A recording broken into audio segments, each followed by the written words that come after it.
It's early September in northeastern Newfoundland, a time when change is in the air. The nights are getting cooler, the leaves are changing color, and all of nature knows that winter will soon be here. It's also a time when many anglers believe the Atlantic salmon fishing season is over, but not here on the famous Gander River, which is why I've traveled back to beautiful Newfoundland to test my angling skills on one of the most prolific salmon rivers in the world. Each season, an estimated 25,000 or more hard-fighting and acrobatic Atlantic salmon migrate up this river. But it gets better. September is also when waves of sea-run brook trout come upriver feeding and preparing to spawn in October. Good numbers of 2 to even 5 pound brook trout can be caught on a fly. This is just so incredible. So come join me as we learn about this little known late season fishing opportunity in wondrous Newfoundland.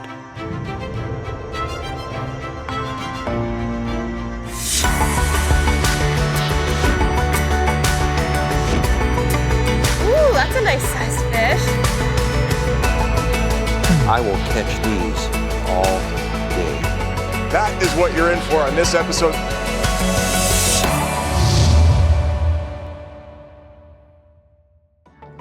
The New Fly Fisher is supported by Newfoundland and Labrador Outfitters Association, Orvis Fly Fishing, Scientific Anglers, Trout Unlimited, WeatherTech Canada, Newfoundland, a place of rugged coastlines, shaped by the ravages of the Atlantic Ocean, but yet a place of incredible natural beauty with spectacular landscapes and abundant wildlife. And also a place that possesses some of the warmest, kindest, and jovial people on this planet. My September trip to the island of Newfoundland on the east coast of Canada comes with a flood of memories from the past.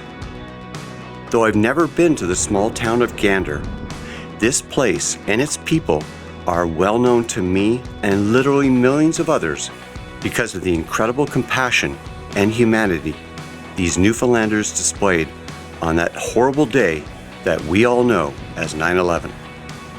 On September 11, 2001, 38 passenger jets were forced to land at the small airport in Gander, disembarking nearly 7,000 travelers. The town of nearly 10,000 people and its surrounding communities welcomed the passengers and crew from nearly 100 countries with open arms. The town all but shut down for the plane people, helping them in every way they could. These Newfoundlanders' hospitality, selfless generosity, and touching humanity for these unexpected guests drew worldwide accolades and years later even inspired the award-winning Broadway musical Come From Away.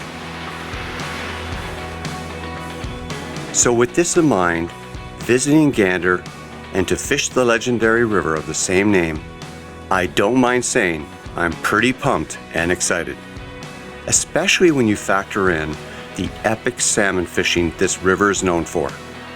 Starting in June and running right through until October, the Gander River experiences over 25,000 returning salmon each season, and the returns of Atlantic salmon have been increasing. Surprisingly, few people outside of the province are aware of this remarkable fishery. I'm the guest of Matt ROMKEY, who's the owner of Gander River Outfitters, which is located a little over an hour from town. Matt is probably one of the easiest going, humorous, and totally professional lodge owners I've ever had the pleasure of spending time with. Whether sharing a pint at the end of the day or helping educate me on the river, Matt defines the ideal type of lodge owner every angler hopes to spend a week with. I feel both content and blessed from the moment I met him. This is going to be a great week, no matter how the fishing turns out. Also guiding me on this trip are two seasoned and experienced guides, Thomas Newman and Reginald Vivian, who goes by the name of Reg. Both seemingly know every inch of the main river, which is approximately 44 kilometers long. They also seem to know many good stories to help keep me entertained in the boat. After quickly unpacking and enjoying a hearty meal, Matt and Reg took me out for some fishing for a few hours before it became dark. My expectations were low since we had little time to fish, but it seemed I was about to learn just how much fun the coming week was about to be. So Matt, you brought me up here. This is, we're literally 5 minutes from the lodge, not even that. Yep. How do you want me to present the fly, and where do you think the fish are going to be? What do you want me to do? So just out here off the front, 45, and let her swing right around to the dangle, and then over again, and just work your way down and through. There's 1 or 2 rocks there. Okay. Fish are usually just off to the sides of those. For working this run, Yep. I'm going to take a little bit of line, like a foot maybe, or 6 inches. Foot every second cast. Okay. Yep. Just to make sure we're they showing the fly. Cover everything. Okay. Yep. Now, is this a place where the fish are going to hold, or is this a place where they're going to be transitioning through? Or Typically they hold here. they hold before they start Moving up through the river. Yep. Okay.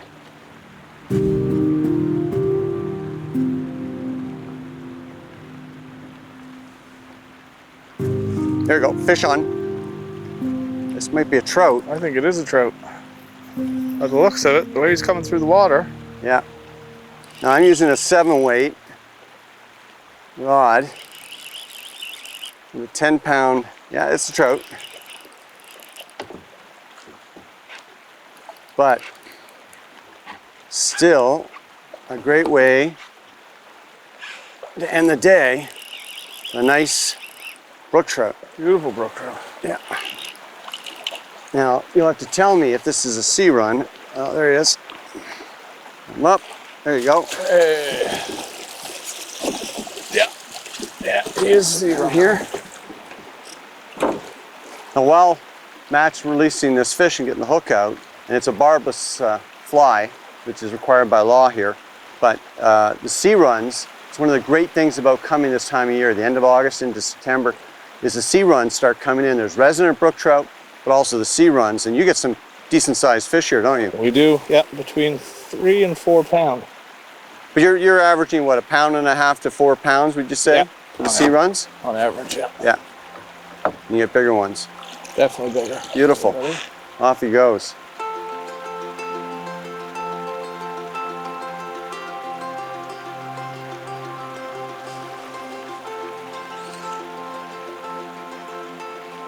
Oh, there you go.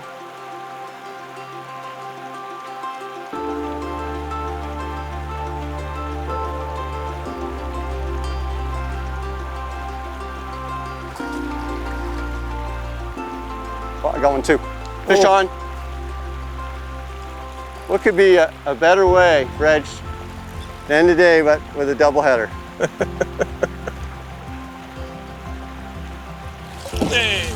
Woo!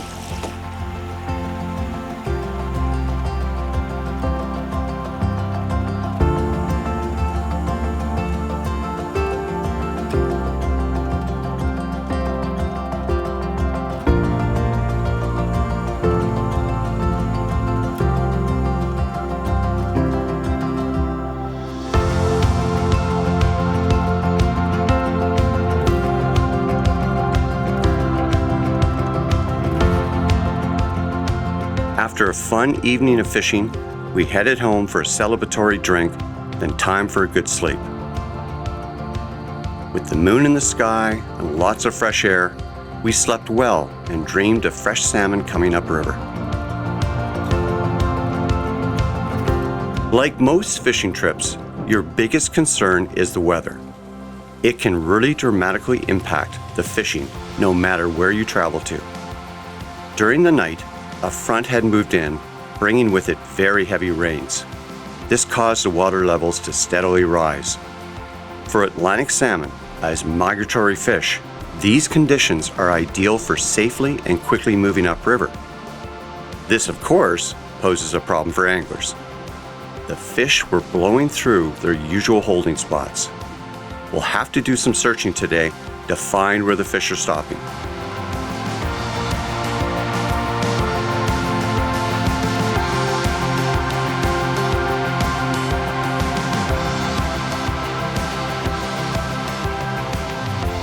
So Reg, you got me set up here, and you want me to fish and swing the fly through here starting short? Across here, yeah. And I've got a blue charm with a white wing. That's been the popular fly this year? That's right, yeah. Okay. And I'm using 8-pound leader, and it's basically 9-foot length, straight, no knots, because you don't want any interference. And you, again, you want me to start short like this. Yes, right? that's right. Fish your way down through, yeah. Because it could be anywhere right through here, right? Mm. Yeah, both sides, yeah. And then I just bring a little more line each time. Mm. And 45 degrees, 45 to up a little higher. Yeah. And I'll swing it across the bow like this.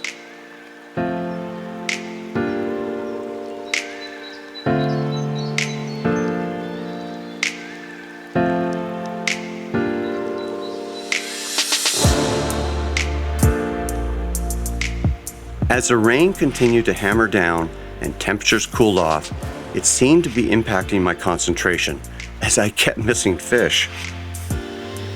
Oh, Fish yeah. on, fish on. Oh, boy's a nice one. Ah. Ah.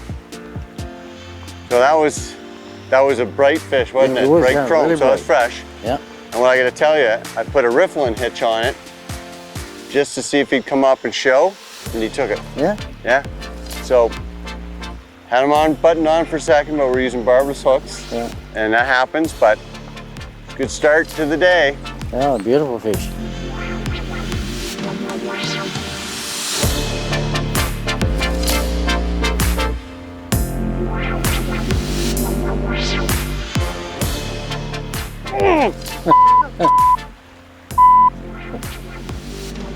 What are you touching, He did you? touched it. The salmon were active, and we're certainly seeing them roll and boil at my fly. But they weren't fully committing.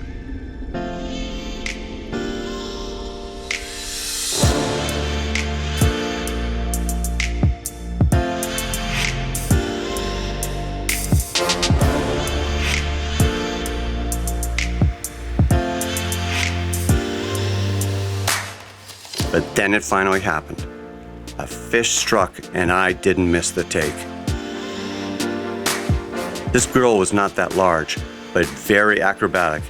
Perfect sport for my 7-weight rod.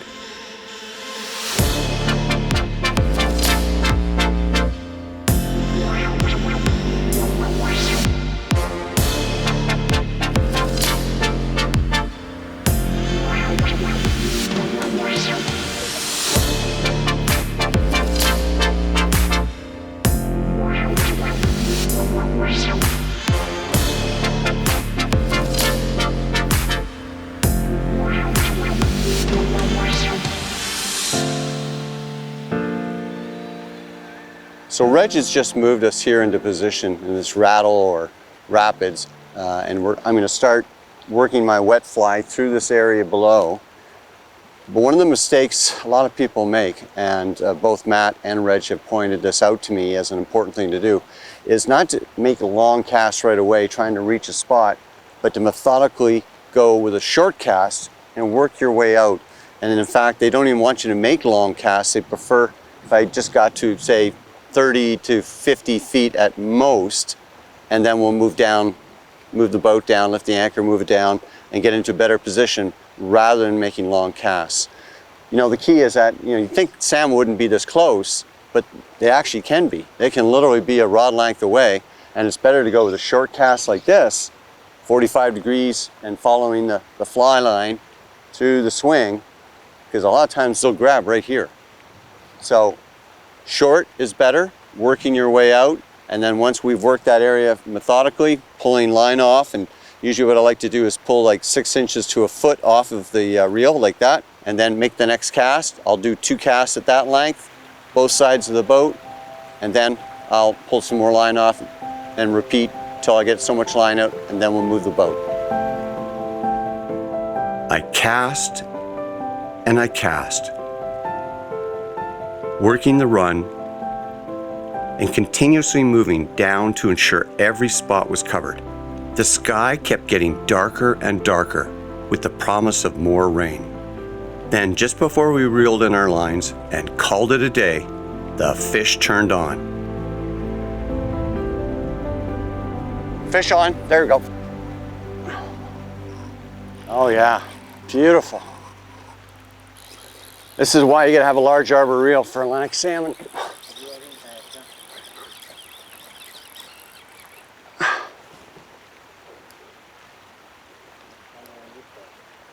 Yeah, I'm gonna get him over here if I can. Let's see. Right now he's kind of in charge.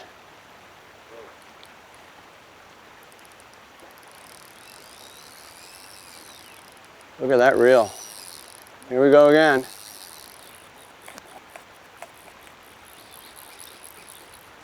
Okay, there he is. Heads up. Nice male. Whew. Got him. Right in the corner of the mouth. Thank you, sir. Oh, what a beautiful fish. Look at that, all ready to go, kicking.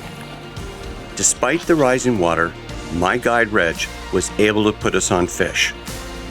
In fact, even our lodge owner, Matt ROMKEY, who was driving the camera boat, cast a fly and was soon into a salmon himself.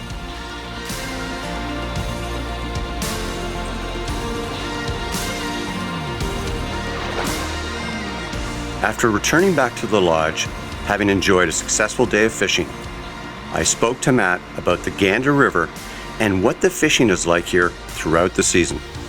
So the Gander River is a 37-mile long river with over 50 pools. We typically fish between 10 and 20 of the different pools. So though it's public water like everywhere in Newfoundland, there is never an issue finding a place to fish. There's always lots of water, lots of pools, and lots of fish. We do seem to get a lot of novices, but our guides are fantastic, very patient, good teachers, and typically, now it's salmon fishing, but typically the novices or beginners always end up getting their first fish. So that's something that since I've owned the lodge that I've noticed is kind of unique. I've never seen it anywhere else that I've ever worked, that so many first timers come and get their first fish. A lot of times, you know, somebody will fish for 2 years or 3 years, 4 years and never hook their first salmon, and they come here with us and get their first fish. So it's pretty exciting, more exciting than, you know, it's always exciting when someone gets a salmon, but when you get that person that hooks their very first salmon, it's pretty unique.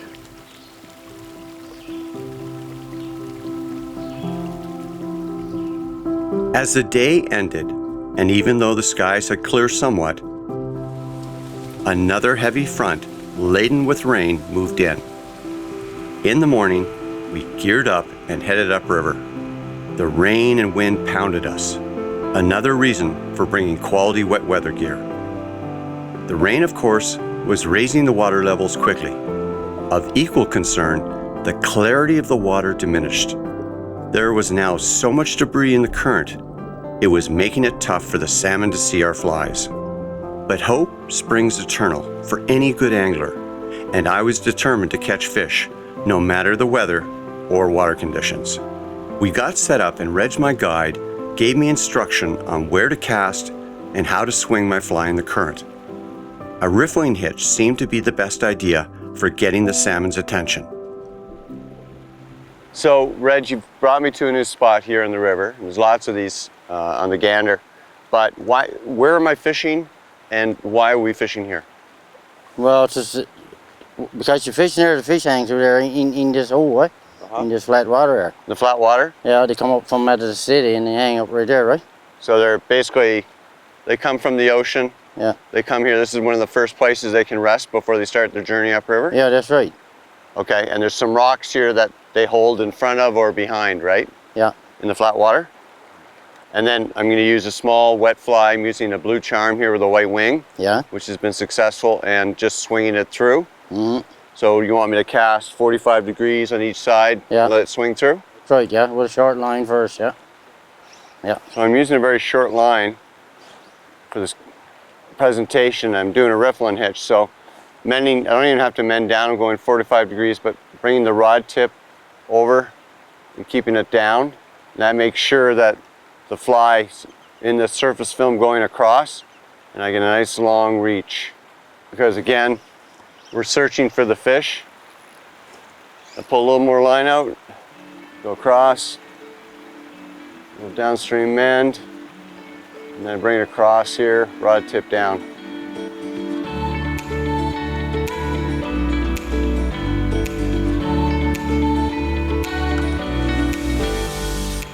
After several hours of flogging the water without even raising one salmon, we decided to head in for late lunch and a break to warm up. The rods I brought for the Gander River are 7 or 8 weight fast action rods in 9-foot lengths. There can be a lot of wind on the Gander River, and you need the extra power these rods possess to punch the line in your fly into it. A large arbor reel with a smooth, strong drag is needed in case you hook into one of the larger salmon. The setup used is pretty simple and straightforward. We only used weight-forward floating lines matched to our rods. The leaders are usually 10 to 12 feet of either 8 or 10-pound test leader, depending upon the water clarity. I like to use the strongest leader I can based on conditions in order to help quickly land the fish. The most productive flies on this trip were black bug in size 10, buck bug in size 10, white bomber size 6, blue charm either size 8 or 10. Unquestionably, the most productive fly this trip was a green ass bug, also known as a glitter bug, in size 8, swung like a wet fly. It was deadly.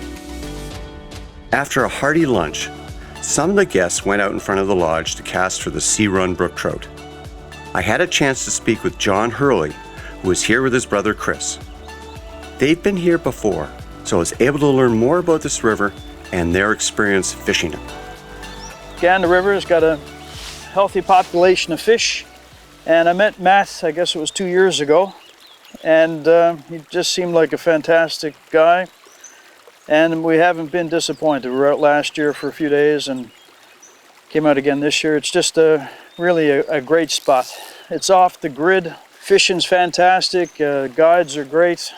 Matt and the whole team here, it's a world class, top of the line.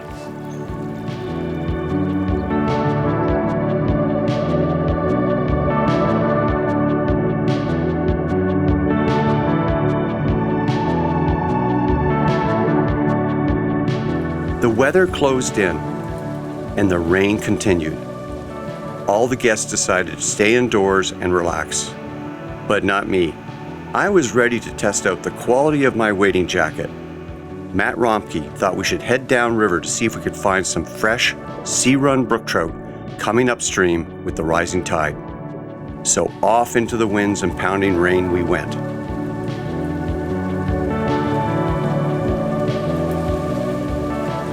It's a rainy, crappy day.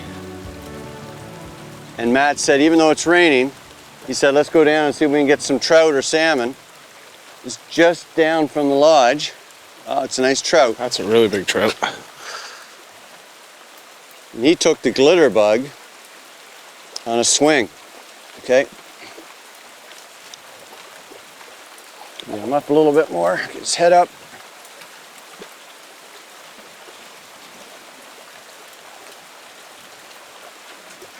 Decent fish. Wow. Not bad. Nice trout, Colin. Outstanding. Beautiful. In this beautiful sheet rain weather, here we are, 31st of August, and this is what you've got to be ready for when you come to Newfoundland or Labrador. It can be absolutely gorgeous and be 75, 80 degrees Fahrenheit, and then boom, it's gonna get cold and rainy like this, but it doesn't matter, if fishing's still good, you just dress for it and you'll have a great time.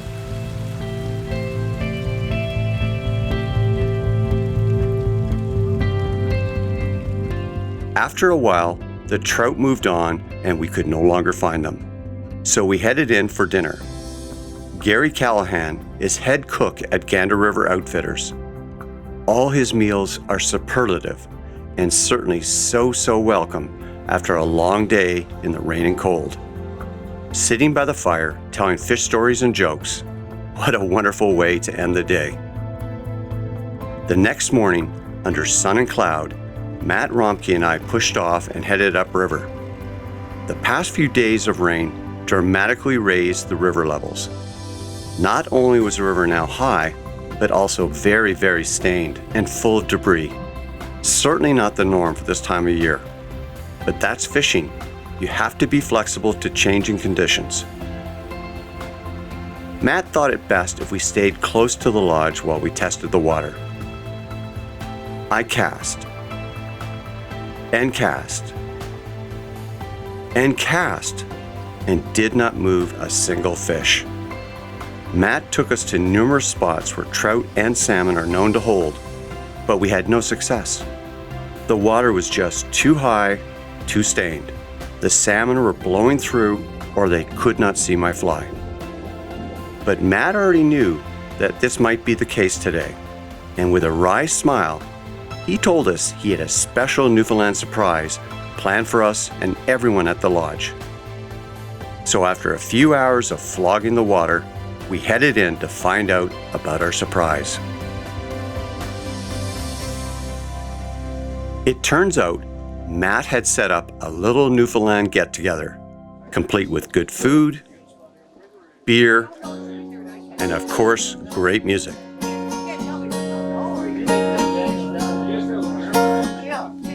It seems Gary Callahan's daughter is an accomplished and gifted singer. Over the last hours of daylight and into the night, we enjoyed wonderful music, laughter, and food. This little Newfoundland party just kept on going and going until late into the night. At one point, we all went outside with our drinks and watched the moon arch over the Gander River, bathing us in its silver light. We all enjoyed great conversation, lots of jokes and laughs, and of course, the pleasure of one another's company. This social interaction is one of the big reasons why I love coming to this island known as Newfoundland. Day 5. For some reason, we all decided to sleep in this morning. I guess we needed to recharge after the night's festivities. It was decided that we needed to move farther upriver to find fish. It was a glorious and beautiful September day, the type of weather we had hoped would be the norm for the week. My guide Reg took us to a wonderful run that held great promise. Lodge guests John and Chris Hurley had been there for a little over an hour and reported having some great success with both the salmon and the trout. After hearing their report, I was excited to work this promising looking water.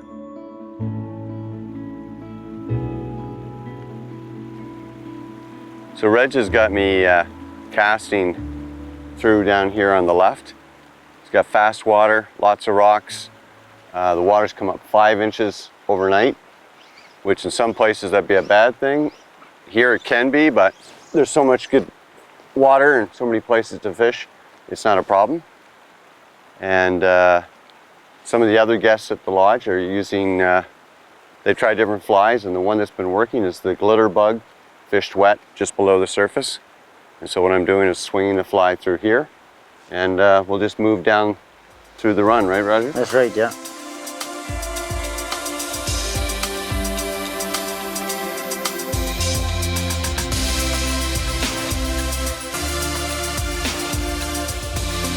After a while, Reg switched boats and Thomas joined me ashore.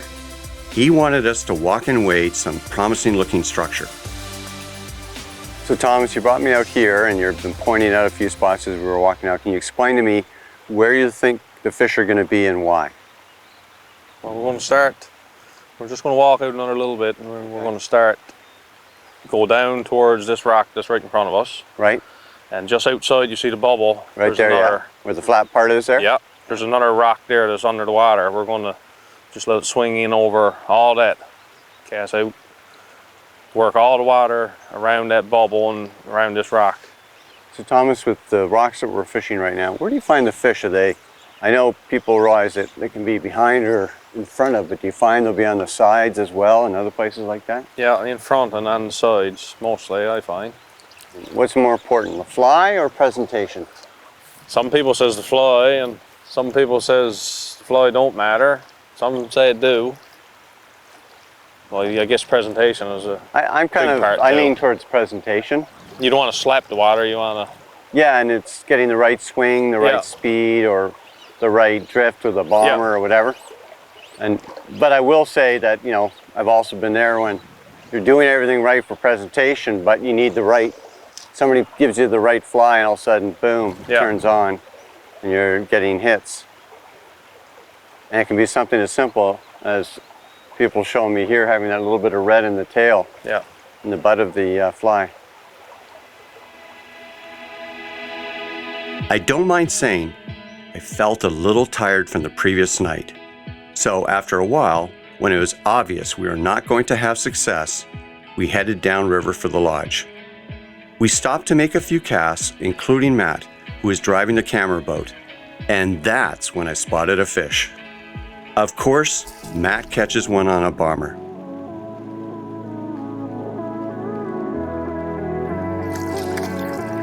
After releasing his salmon, I let Matt know he owed me a few drinks back at the lodge. It's been one of those days.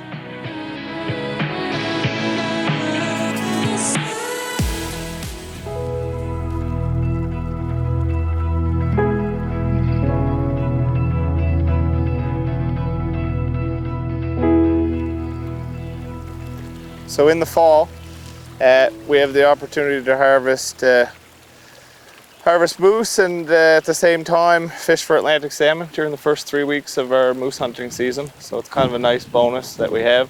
So, you know, midweek, once you get your animal, you're hanging around the cabin, you can go out, have a fish, go for Atlantic salmon or also brook trout, typically through till 3rd week of September, 1st week of October. It's my last day here on the Gander River. The water levels are dropping, but not quick enough. Matt and Thomas believe our best chance for success is to go farther upriver. So we pack some lunches, load up the boats, and head out. It's a truly beautiful September day, but very windy. The winds are foreshadowing the arrival of yet another front, which is reported to be heading our way.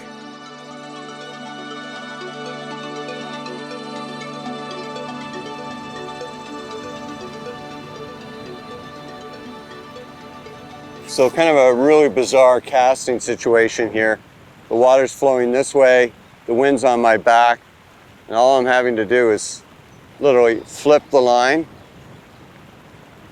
and the current's taking it, and the wind's pushing it as well this way, but I'm getting a presentation. I've had one fish and had another one hit, but there's absolutely not much effort to it. Letting it swing all the way through. See, the water's changing a little bit right here, right just to the left. There's a rock here, so we're going to cast up that bit of flat water and swing in over the rock. And they could be anywhere through here, Yeah, right? yeah, anywhere through there. Oh, I can see that one rock Yeah, there. yeah, see it little, Yeah. gets a little different there.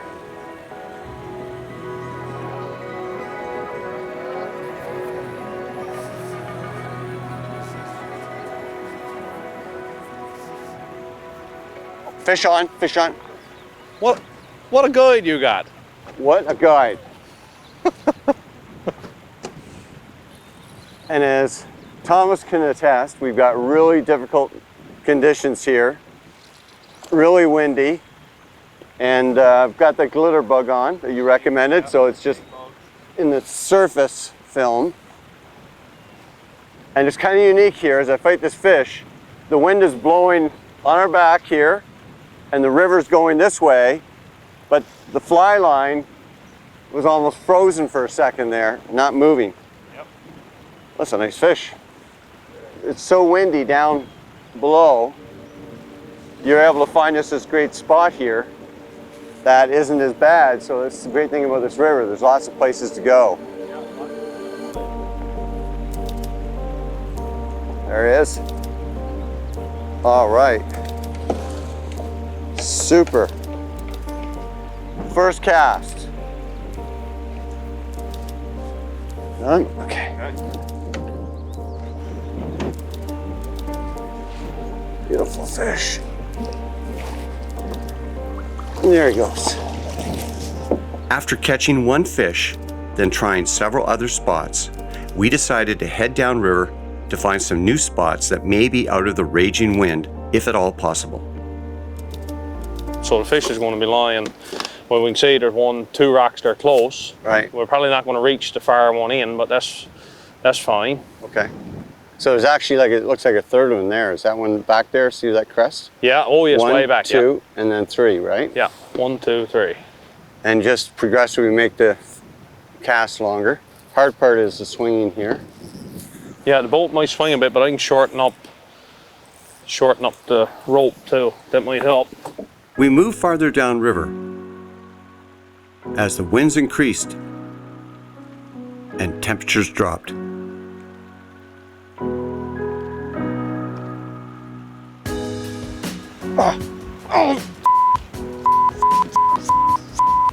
You see that?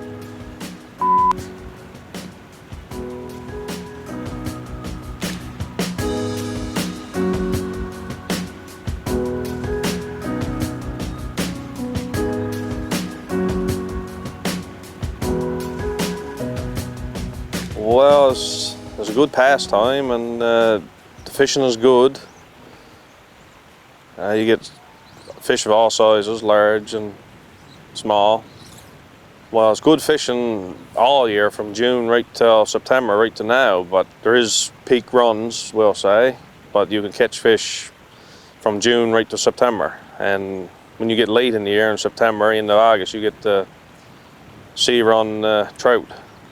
You just got to put the time in it if you want to be really successful. It is fishing, right? It takes a lot of time, patience. The sky darkened up, and the winds were now fierce. For our safety, we had to head back downriver before it became worse. We stopped near the lodge and cast for a bit, but it was obvious. The fish did not like these high winds.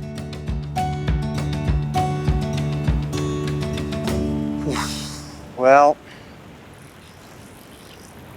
not all stories end with a happy ending. Unfortunately for me, gave it a really good try. This wind has put the fish down. Nothing happened today. Really tried, but Thomas was great. Put me in an area where the fish are. We even saw some chrome beauties jumping, but they weren't taking. That's just the way it is. Though the weather was the devil in sabotaging my 5 days at Gander River Outfitters, I still did well thanks to my guides' outstanding knowledge and their patience, especially with me. Of more importance, I had a wonderful time learning about this river and also interacting with the gracious and hospitable people of Newfoundland. I've met so many great people here, I can't say enough about how good I was treated. I'd like to thank Matt ROMKEY and his incredible staff for such a great trip. My only hope is to return in the near future. From everybody here at the New Fly Fisher, thanks for watching. And if you want to learn more about Gander River Outfitters, check out our description box below the video or visit our website. If you like this video, please like and subscribe to our channel.